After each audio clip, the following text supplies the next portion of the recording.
if you don't pour into yourself, you won't be able to pour back in and you'll burn out. And if you do pour back in, think about how many more lives you can impact. Yep.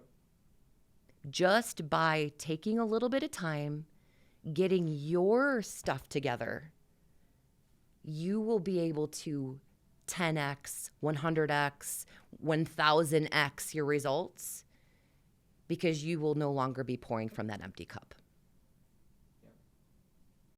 The one thing that popped into my head right now is a conversation I had with my spiritual coach, actually.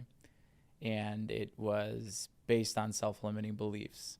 The one thing that I preach to everybody, I'm like, self-limiting beliefs are bad. They're horrible. You shouldn't have them. You should break them down. That's how you grow. And everything you just said, right? Self-limiting belief about working out while in restoration. Oh, you can't, or you can't eat food at the gas station.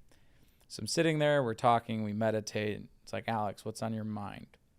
And then I explained to her my theory of scarcity mindset versus abundance mindset. I'm like, there's nothing scarce in the world. There's only everything that's abundant, except for time. And then she eggs me on, tells me, okay, what do you mean by that? I'm like, yeah, well, there's only so much time in the day. There's only so many hours in the day. There's only so much that I can do. And I'm frustrated that there's only so much time. And she's like, do you see how strong of a belief that is? I'm like, what do you mean? Physically, there's only so much time. We can count it. She's like, look how strong that belief is. And she gave the example of Albert Einstein.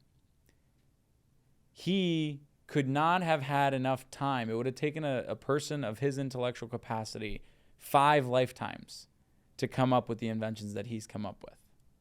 But he was able to, within a couple of years, and he even said that it just kind of naturally came to him, right, come up with the inventions that he's come up with. And then she gave me another example. It's like, look at how many people by your age have done what you've done versus other people it takes them 50 years or whatever. So even the concept, the factual, the black and white time, you can debunk that.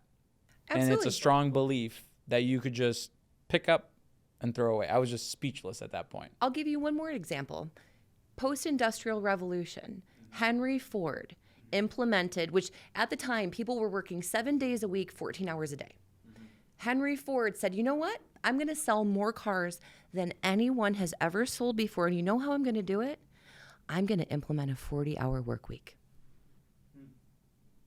And I think we all know how things have turned out for Henry Ford. Yeah. So when we can be strong in our beliefs about something and understand that that is 50% of our success is our belief about it, it changes things pretty dramatically. So by being able to paint the possible for my clients, it effectively helps me change that 50%. Wow. And that is what creates the beautiful results that we see with our clients. It's by understanding that it's not the what, it's the how.